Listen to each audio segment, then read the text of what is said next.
What would actually happen if you gave YouTube your full effort for 1 year? That's exactly the question I was asking myself 1 year ago today. Now I have the answer to that question. So whether you're looking to start your channel or you already have a channel, this video is for you. I'll show you my exact metrics, views, subscribers, retention, all of that. But more importantly, I'm going to be giving you the 3 biggest lessons I wish I had known a year ago when I was first starting this channel. These are lessons that would have saved me hundreds of hours of trial and error. 12 months of consistent posting. Why did I do that? And why did I even start?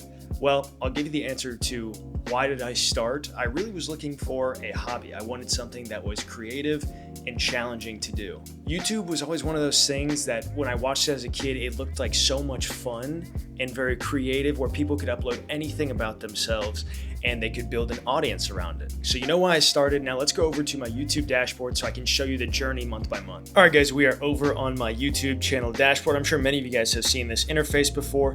As you can see right now, this is the only metric I'm going to give away. I have 800 subscribers. So my angle on this is very unique in that I haven't seen a big blow up success. We're still doing pretty good. I'm actually thrilled. I never had an expectation for how many subscribers I would get. Obviously, I wanted to grow a pretty big audience, but the fact that there's 800 people that watch my videos and a good amount of them actually return to every video, even with all of the content changes that I've had, that's pretty awesome. So thanks to those 803. Let's go ahead and get into my first month. So my first month on YouTube was June of 2024. And as you guys can see, 706 views total for this period.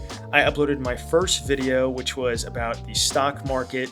It was revealing my entire stock portfolio as a 20-year-old when I started this. So that was my very first upload on Saturday, June 15th. As you can see, this first video did not get much traction at all. And then I had a second video where I was doing an options trading challenge. And then I had a third video this month, so a total of 3 videos in June. Put options trading, kind of a spin-off of this. I was trying to go for the stock market niche, as you guys can see. Lowest view day this month was Thursday, June 20th with 0 views, and my highest view day was Wednesday, June 26th with 353 views. I felt absolutely insane looking at these metrics because I couldn't believe that there were really hundreds of people that wanted to see my content. As you can see, I tried to stick to an every 1 week thing, but I'm a college student, I was working an internship, so I uploaded what I could. And so I got 53 hours of watch time and a total of 27 subscribers. And with June rounded out, that took me into my first full month on YouTube in July of 24. I got a total of 3,500 views. I was getting multiple thousands of views. That felt unreal to me. Having just started this channel, I could not believe I was getting so many views. 243 hours of watch time and 73 subscribers. I uploaded 4 videos this month, and I really liked these videos. I was trying to kind of branch out into, doing some explanation videos, some how-to videos. And as you can see, the third video I had in July is where the seedlings of one of the biggest lessons I learned came into play. I'm gonna talk about that lesson after the monthly stats. And my fourth video was another one of the trading videos. This video has actually gone on to do very well. It's still getting views to this day. And as you can see, still the views on YouTube can be absolutely crazy. Lowest view day was 2 views, highest view day 900 views, absolutely unreal. And I think seeing a number like this really made me think, wow, okay, if I could just get that amount of views every day, this could be something legitimate. Like if people really wanted to come around and watch my stuff that often. But with YouTube, as you'll see, it is not always like that. And as you're gonna see now in month 3, we got a total of 2,800 views, so a bit of a step down from the month prior, 187 watch hours and 54 subscribers. So we're still seeing good subscriber growth, but as you can see, the views really started to drop off. And that could be because I did not upload as much in August versus July, but highest view day in August was over 1,000 views, and that was largely coming from that ChatGPT options video. But wow, that was a crazy feeling to have my first 1,000 view day. 1,000 views in a single day, that's so many people, I couldn't even fathom it. But as you can see, drops down pretty fast. And I had another stock portfolio update video.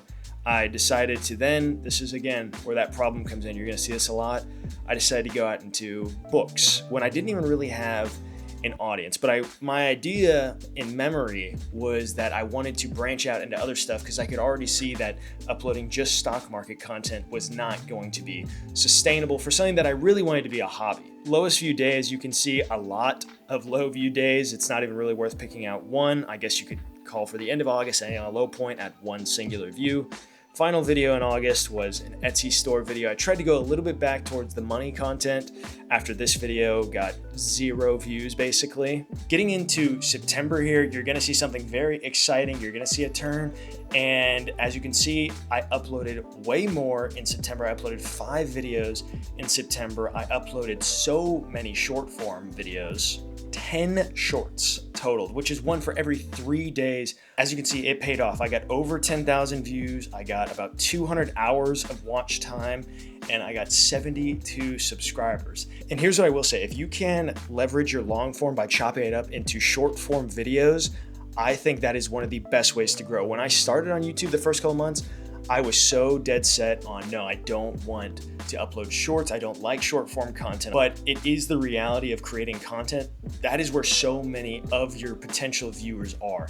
In September, I really tried to get back to the stock market videos. So I have investing habits. I have a little bit more in that business area, still trying to do that. I had another business video and back to the stock market. And this was actually like a YouTube growth video, which I actually really like this video. I would consider checking it out right here. But yeah, September was a good month where I was breaking in the views. And October was a slight step back, but as you can see, I gained more subscribers. I did not do any short form content because short form took a lot of time. I didn't have a good workflow yet, so I was still brute forcing it. And I'm also really bad at editing. I do not like editing, but that's one of the lessons that I have also at the end that I'll talk about for anyone else who might feel like that too. In October, we got a total of 6.7 thousand views, plenty of watch hours. Wow, we got over 400 hours of watch time and then 88 subscribers. And I will show you guys at the end like what videos are pulling in the most watch time and the most subscribers. As you can see, I mean, lowest views day were probably early October, looking at 22, 23. I uploaded 4 videos this month, which some of these videos were actually really fun to do, like the how-to videos. I like tutorial videos. That was kind of why I started it. Tier list videos, I feel like ranking videos are a lot of fun, honestly. And then highest view day, 1,200 views. You might be thinking, wow, you're getting more and more peaks. Well, I have good news is that we actually hit our highest view total day just a couple of days ago. And I'll show you guys that when we get to the very last month, but that is October. And then getting into November, you can see that we got 7.8 thousand views. We had over 500 hours of watch time, and the subscribers still just keep going up. We had over 100 subscribers this month, which I think might be one of my best months for subscribers. And as you can see, the views are staying much higher this month. As you can see, 100 views a day. And I really thought at this point, I was like, oh, I'm gonna be monetized super fast. And if you guys don't know, monetization, 1,000 subscribers, 4,000 hours of watch time. I kept with the stock market video first, and then I went into more books. I do read all the time. So this video did fairly well. And then this video absolutely flopped. And then young people need to be investing. As you can see, my content was all over the place. I hadn't established myself in one firm niche. So as you can see, views started to suffer with all the irregular content that I was uploading. But then getting into December, so the final month of 2024 was a step back for sure. As you can see, we only got about 3,000 views this month. We had 180 watch hours just about, and really only 60 subscribers. So as you can see on this graph, it's not necessarily great. Low views, and then I upload a selling options video. Views kind of spike, views go back down. Didn't bring in that many subscribers from these. I had a running video because I am training for my first marathon, but the demand for that type of content was not there. And I realized that, and while it's something that I'm personally passionate about, I couldn't just fully pivot away from stock market into running, completely unrelated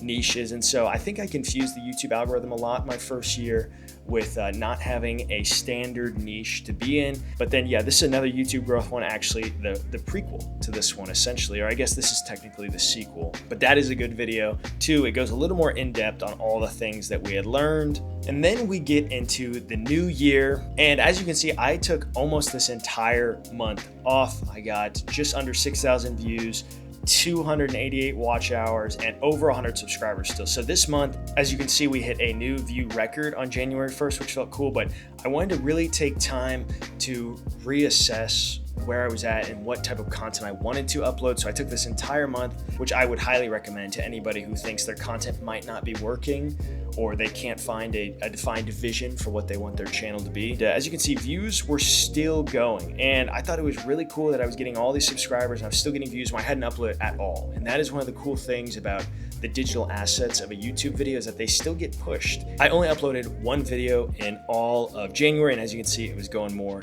with the book stuff, which was not working for my channel. But as you can see, getting into February, we had 5,000 views, 100 subscribers, 308 hours of watch time. I uploaded 3 videos in the month of February.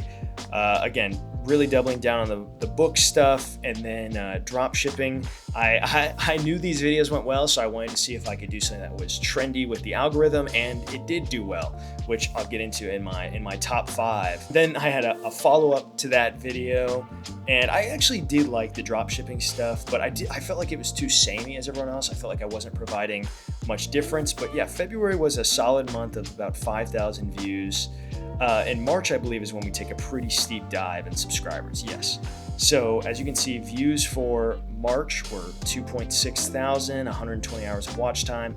I unfortunately got pretty inconsistent in March. I only uploaded 2 videos, with spring break and you're dealing with midterms in college. So I was a human, so as you can see, there are some good, higher view days, over 300, which is not fantastic, but it's not horrible either. You can see I uploaded only 2 videos. I had a drop shipping one, and then this is where I get into my marathon training stuff. Again, as you guys can see, I really was struggling with what was my niche. I felt like nothing was working other than the stock market stuff, and I just didn't have a passion for uploading those stock videos every single week, which is something you have to consider. But as you can see, highest view day, 348 views, and then lowest view day, probably right here at 26 views. So March was definitely a step back. And then getting into May, we took another step back in subscribers and really, views as well. Similar views, but we did get a little more watch time. So just under 4,000 views in April. Watch time, 126 hours. Subscribers, 37% drop from the previous month, which is pretty crazy. As you can see, there is a spike in views when I upload shorts. Short views, while they don't count the same as long form views in terms of watch time, they do count right here to the total views, which is why September back there had over 10,000, because short views just get seen so much. So I had 3 long form videos, 1 short form video, and as you can see, April, I would say, probably the most disorganized month. I think I was trying anything and everything to see the idea of, what will YouTube like and what will stick? And the answer was probably not any of these videos. I have an energy drink tier list with a friend, which was a really fun video, but didn't perform very well. And then protein desserts, as you can see, it really gets all over the place. Here in April, I did not have my niche yet. I really didn't. But then we get into May, and as you can see, a very consistent month, and then I got almost no views. And I think that's because at this point, the views that I was getting were coming from old videos that YouTube liked and that people that had subscribed were watching. So I uploaded 5 videos in May. I had a running video, a marathon video, an apartment tour, I think just to get a video out, honestly. This video right here, Why Would You Major in Entrepreneurship, is what I have decided my niche will be going forward. I'm going to talk about entrepreneurship and making money. That's going to be exactly what I'm doing. I have a refined focus, but I'll talk more about that in a second. As you can see, 3.4 thousand views, 130 hours of watch time, 15 subscribers. Really all over the map. As you can see, a couple days where I gain a couple, I lose one, gain a couple, lose one.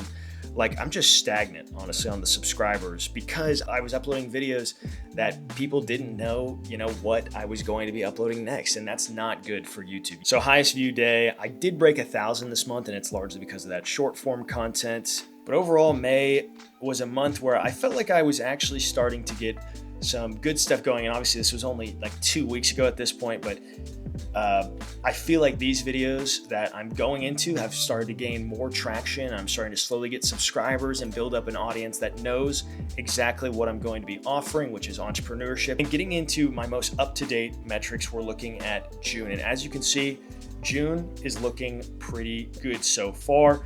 Nothing for the first couple days of June, but you know, we're only 2 weeks in, we're only halfway through. I uploaded a video about entrepreneurship with Gen Z to try and appeal to some of my demographics. I had 3.3 thousand views, I had 71.7 watch hours, and I gained 6 subscribers, which is about the same as the prior 2-week rolling period. And I uploaded 2 short form videos, and what I'm going to do is try and repurpose my long form videos into 3 to 5 shorts that I can then start posting every so often. And as you can see, views were pretty consistent at a new baseline of just about 60 views, I'd say was the lowest day. And then highest view, guys, this is great. This is my highest ever view day of all time. As you can see, 1,613 views. And so before we get into my top 5 performing videos, let's look at my entire lifetime of the channel. So you can see in total, this channel got 59,000 views, about 3,000 watch hours, and 803 subscribers. And you can see our highest day was marked as just a couple days ago at Thursday. And you can see it was seconded by the first day of January, but it's a very comforting sign to know that the highest view day was just now, right as the year was ending. I feel like we're ending it on a really high note, even though there were so many things during this year that I kind of felt like quitting. I thought I wasn't making good videos, and there was a lot of stuff like that that really just, it kind of weighs on you. When a video does bad, the advice I have is to just keep uploading. And so let's take a look at what the top 5 videos performing on my channel were. And as you can see, coming in at number 5, we have ranking the worst investment mistakes at 2,500 views, which is pretty awesome, multiple thousands of views. As you can see, average view duration of just about 4 minutes. The video was a fun one to make, and the tier list videos always tend to do at least somewhat well, and I think I uploaded that at a bad time. I'm sure if everything I had been doing was investing in stock market related, that video might have done better. But getting into number 4, it was my drop shipping for a week with no experience. That video got just under 3,000 views. That brought in a lot of subscribers. That video was a lot of fun to make. It was very difficult to make, to learn everything and then produce it all and package it up, but I think it paid off. And then my number 3 performing video was the prequel to this video. I posted consistently on YouTube for 6 months. I think YouTube growth is a very popular niche. People love to watch this stuff. People like to see the views, the analytics, all the raw data. Just under 4,000 views. Getting into number 2 on this list, I tried trading put options for a week. And as you can see, that video was uploaded the 2nd week of my channel being up, and it has been one of the best performers for this entire year. That goes to show you that these videos can do really, really good numbers months after. And I'll even show you that with the view graph here. As you can see, if we go into this video, it kind of stuck right around 1,000 views for the first, I would say, just about 90 days, 3 months, just about 1,000 views. And then over the course of the next, 45 to 60 days, it blew up for my channel standards, over 5,000 views. And as you can see, it's still gaining some views. And you can see almost 500 hours of watch time from one video alone. And then getting into my most popular video, you guys might know what it is. I gave ChatGPT $1,000 to trade options. Over 6,000 views, 6,500, average view duration of over 5 minutes. And that is absolutely awesome. And I want to show you guys again on this. As you can see, it shot up a little bit. I thought it had died right around there in the first week or so. And then no, you can see it's just steadily climbed all the way up. And that's what I'm saying about how you never really know how a video is going to do. You just have to look at the views and the metrics and hope you can learn from whatever went right or wrong in that video. And I want to go into advanced data here to show you guys my entire channel click-through rate. As you can see, it's at just about 4.5%.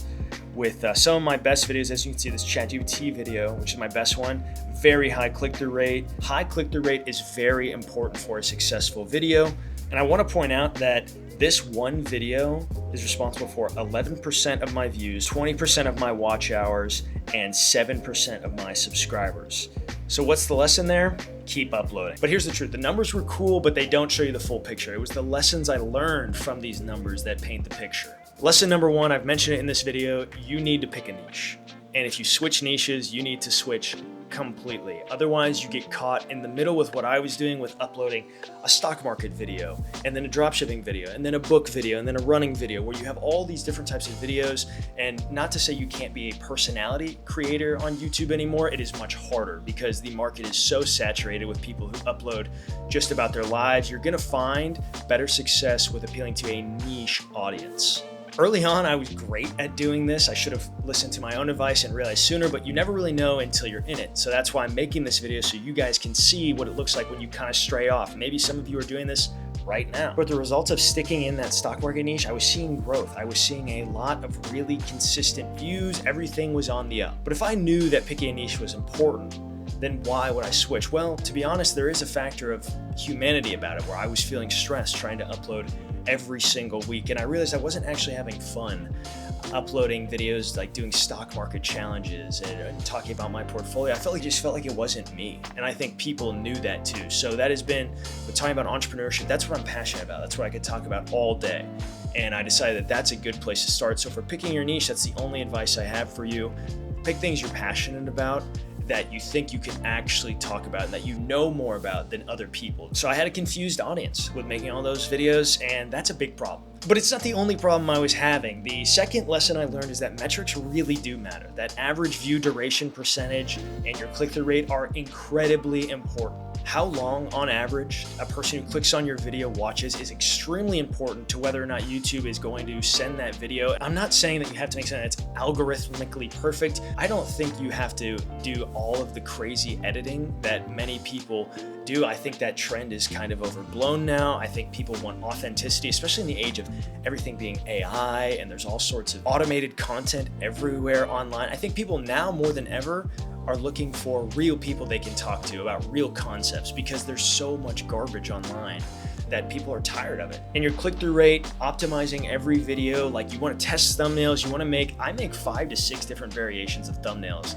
and I test each one over the course of a day or two, see how it does, and I switch it out. You want to get that click-through rate up as much as you can. So click-through rate is one thing, and you can hire people for that, but average view duration, that's hard to do. That involves editing. And if you're like me, you don't have the money to hire an editor. Average view duration comes from editing, which leads me right into my last point, which is to use editing packs, right? I'm not saying just like focus on your editing. There are things online, I'll link the ones that I use. I didn't discover this until like a month ago, and it's changed absolutely everything. So I'm giving you guys the free sauce. Editing packs make editing so much easier and more approachable, where they can automatically be downloaded into DaVinci Resolve or Premiere, whatever you're using. And you will find it's so much easier to create pop-ups. It's so much easier to create the flow of a video. And before I was doing all that manually. I was doing every slide animation. I would have to do 4 or 5 steps per thing, and then I would have to do a fade out. And all of this, which was absolutely ridiculous. It was taking me so much time. I know this probably is not the conventional advice. I think a lot of people are like growth hack and this and that. But if you're trying to do YouTube as a hobby and you want to bring people in, I would say do what's sustainable for you. I think I dealt a lot with dealing with like burnout from a YouTube channel where I was making no money, and that was a bad time. And I think it's ultimately because I was spending a lot of time editing, I wasn't paying attention to my metrics, and I really didn't have my niche picked out. And I think if I could have known those 3 things and been mindful of them when I first started out in month 1, I'm not saying the videos would have been perfect, but I'm saying that I would absolutely have had more success than I found in this first year. But it's a process. That's all I would say to you. Keep uploading, keep learning. And if you're interested in line with like doing the editing packs and updating things, I think it pays to get a good camera or a better microphone than just your iPhone. I would say invest in some production quality stuff once you see that there's initially a little bit of traction. That's what I did. I'll link all that in the description below. But before you go, I just wanted to say thank you to everyone who has watched, liked, subscribed, just been around, even those of you who just found my channel from this video. I want to really say thank you for what it has been a great year, a first year on YouTube. It's something that I'd wanted to do since I was extremely young. And honestly, actually doing it and being here a year later is a little crazy to me. And I'm super proud of what I've done. And I think anybody who's ever thought that they want to start a channel, but maybe they're worried about putting their face out there or that people might not agree with what they say, that's okay. Just do it. You'll be surprised at how little everybody cares about what you do. And that is the bonus lesson I've learned, is don't care what other people think. That's a whole topic for another day, another time. Thank you for being here. Year 2 is going to be absolutely amazing. If you're interested in watching that short form video, click here. That's all I've got. Thanks, y'all.